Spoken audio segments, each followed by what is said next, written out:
Good morning or afternoon, wherever you are. I am currently in Istanbul, Turkey, and I have about 8 more days of my 40-day adventure. And I come up with 5 things that I've learned on this trip that I think might help some other people if you haven't been on a trip to Europe. This is my first trip, so I didn't know any of this stuff. Even though I've watched probably hundreds of videos about it, it was mostly for me about where I was going, what to see, transportation, housing, that kind of thing. So these 5 things are something that you won't normally get in stuff like that. And I have a list right here, and I will be looking at it. And then the first thing I have on my list is about medications. And I'm talking about your medications, your over-the-counter stuff too, because in some countries they don't sell things over the counter that you would normally get back home, like Benadryl. In Italy, you have to have a prescription to get Benadryl. And I didn't check Greece because by that time I gave up. And so I would say that if you think you're going to need something like that, because that's what I've used to help me sleep until I ran out, and take enough, just for your trip. You don't have to take the whole bottle. And as for prescriptions, I really didn't check in any of those. I've heard other stories about those, so you can check other videos for that kind of thing. And so number 2 is don't be afraid to take the bus or a train or a tram or whatever. It's really easy. Almost everywhere has tap and go, so you don't have to find a ticket counter and buy a physical ticket and do the validation and all that. I've only done that once because I really didn't know what I was doing, really. And there are a few trains that you really need to buy your ticket first, but you can do it online. It's really easy. But most of the local buses and trains going in the local area are tap and go. You just get on, you tap, and it charges your card, and you're good to go. And let me tell you, they are inexpensive. I have yet to do a train or a bus in a local area that was more than maybe $1.50 or $2. I mean, and that's going a pretty good distance. You couldn't get a taxi anywhere in the U.S. for $1 or $2, and much less the distances that I've went. Okay, so number 3 is get used to language issues. Now, I have what I've been calling European fatigue because I am surrounded by Europeans. There aren't any Americans where I'm at right now. I'm on a Costa cruise ship, and it's geared mostly towards Italians. And I did not know this whenever I booked this. It was marketed to me as something that would be, full of Americans and English speaking and all that. And there are some people that speak English, but it's not their first language, so they don't really get what you're saying.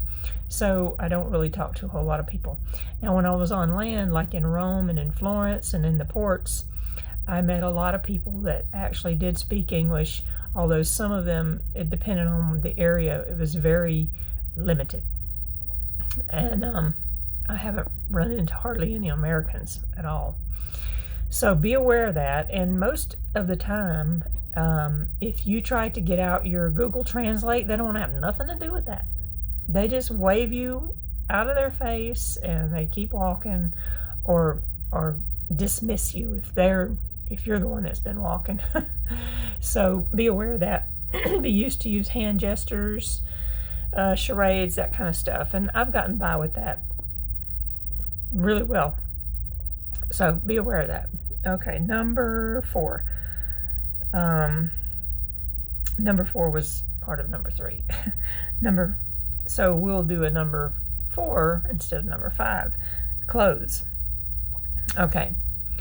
So if you're not going anywhere in Europe in the middle of the summer or the middle of the winter, bring layers, because the weather is probably not what you're used to. It is May here, and it is currently in the low 60s.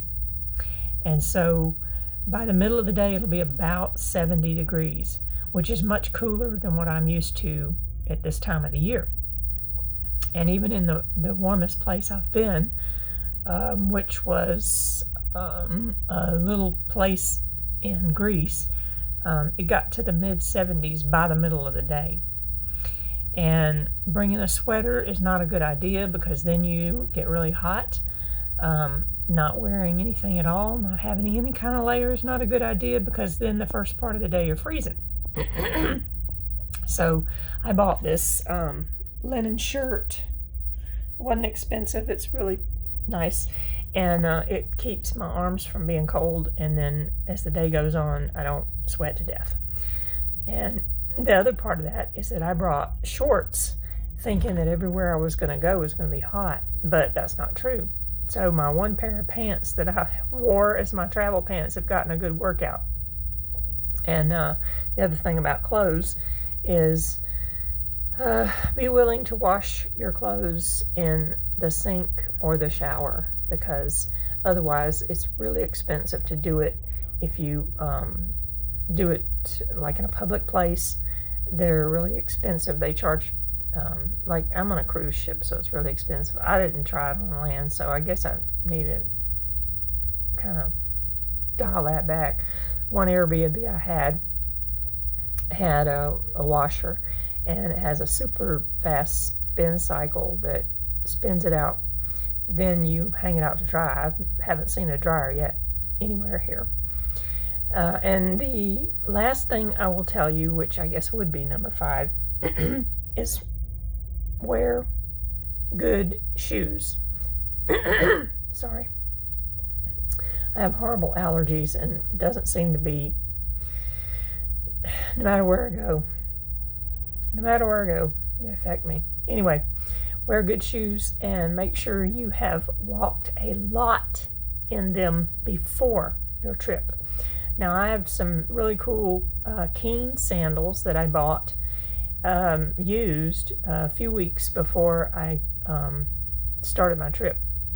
And I did a whole lot of walking. I walked in the house, I walked outside, I did distance walking, I did a lot of walking to make sure that they weren't going to hurt my feet. And the other part would be to wear socks with them too. Even if you look like the crazy person, wear socks, because it does make a huge difference on how your feet feel in the shoes. If you like tennis shoes, more power to you.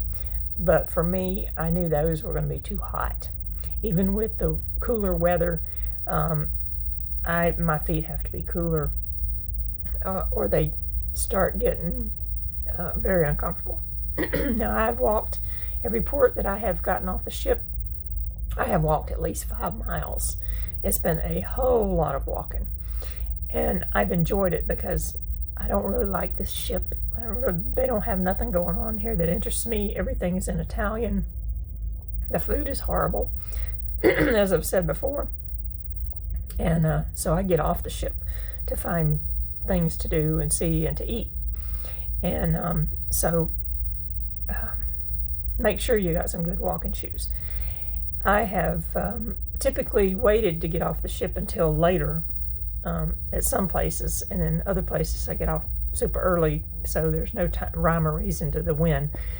Here in Istanbul, it's really foggy and cloudy right now, so I'm waiting probably until around noon to get off the ship. I want to go to this one particular, I think it's like a mosque that used to be a church and a museum and something else. It's the number one place to go to. So I'm going to try to go there and see how that looks. Take some pictures, whatever. And so that's it for me, and more later.